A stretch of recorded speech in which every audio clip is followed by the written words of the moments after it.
Private अस्पतालों में आए दिन मरीजों की मौत हो रही है। आखिर वजह क्या है, आप खुद बताइए, गेस करिए क्या हो सकता है कारण। सरकारी अस्पताल हो या प्राइवेट, हर जगह ऐसे मामले देखने को मिल रहे हैं।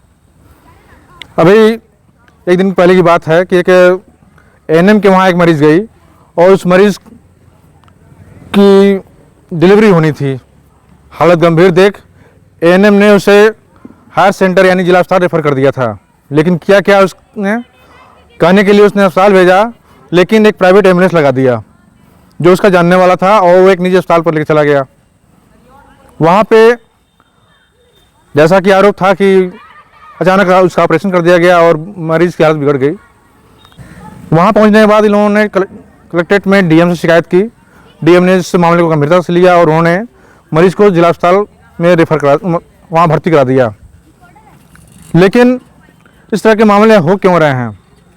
एक मरीज़ जो एएनएम सेंटर से जिला अस्पताल रेफ़र किया जाना चाहिए था, उसे प्राइवेट एम्बुलेंस से और प्राइवेट अस्पताल में भेज दिया गया। गलती किसकी थी, आप खुद बताइए। जाहिर सी बात है कि उस एएनएम को प्राइवेट एम्बुलेंस के बजाय जब वहाँ पे एक सरकारी एम्बुलेंस उपलब्ध था तो उससे भेजना चाहिए था। पहली गलती तो उसने की। दूसरी, चाहे गलती कहिए या अनजानेपन में, उस मरीज़ का ऑपरेशन हो गया। मरीज़ के घर वाले गिरवी, गहने गिरवी रखे, खेत गिरवी रखे और पैसा भुगतान किए। लेकिन अगर उन्हें पैसे नहीं थे तो उस प्राइवेट अस्पताल में जाना भी नहीं चाहिए था, मना कर दिए होते। ये हो गया। मेडिकल कॉलेज में भी ऐसा नहीं है कि वहाँ पे अच्छे डॉक्टर नहीं हैं, अच्छे डॉक्टर भी हैं और गायनी के 3-3 डॉक्टर हैं। लेकिन वहाँ भी लापरवाही, पैसे ऐंठने की बातें आती रहती हैं। अभी 2-3 दिन पहले की बात है कि एक मरीज़ के बच्चेदानी का ऑपरेशन होना था और वहाँ पे उस मरीज़ को ले जाया गया था। मरीज़ के घर वाले बता रहे थे कि 300 या समथिंग फीस थी उसकी, लेकिन फीस के अलावा, और रसीद कटी थी, फीस के अलावा उससे 6,000 रुपये की मांग की गई थी। तो वहाँ गलती किसकी है? मरीज़ की गलती है या अस्पताल प्रशासन की गलती है? क्या उस दलाल की गलती है या बिचौली गलती है? वहाँ भी पैसा मांगा गया, सरकारी अस्पताल में भी, प्राइवेट अस्पताल में भी लूटे और वहाँ पे एएनएम सेंटर पे, यानी जो बेस है, गांव का बेस है, वहाँ से लेकर के और अस्पताल तक, हेड अस्पताल जो ज़िले का, वहाँ तक मरीज़ लूट पिट रहे हैं।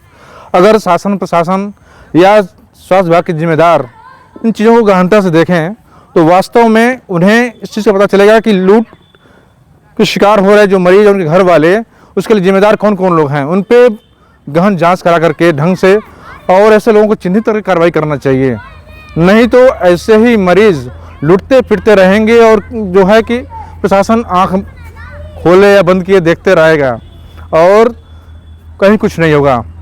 ये तो चंद एक उदाहरण है, ऐसे कई मामले आ चुके हैं कुशीनगर ज़िले में, जहाँ पे कहीं अभिभावकों की या मरीजों की, तीमारदारों की गलती की वजह से मरीज़ की जान चली गई या उनकी हालत बिगड़ गई, या फिर दलालों की वजह से मरीज़ शासन पड़ गए और उनके खेत गिरवी रखने पड़े, आभूषण गिरवी रखने पड़े, या फिर जो है कि मेडिकल कॉलेज प्रशासन हो या स्वास्थ्य महकमे की लापरवाही की वजह से बड़ी घटनाएं हो गई। कहने का मतलब ये है कि इन सब चीज़ों पे हर किसी को ध्यान देने की ज़रूरत है, चाहे वो मरीज़ का परिवार वाला हो या फिर प्रशासन के लोग हों।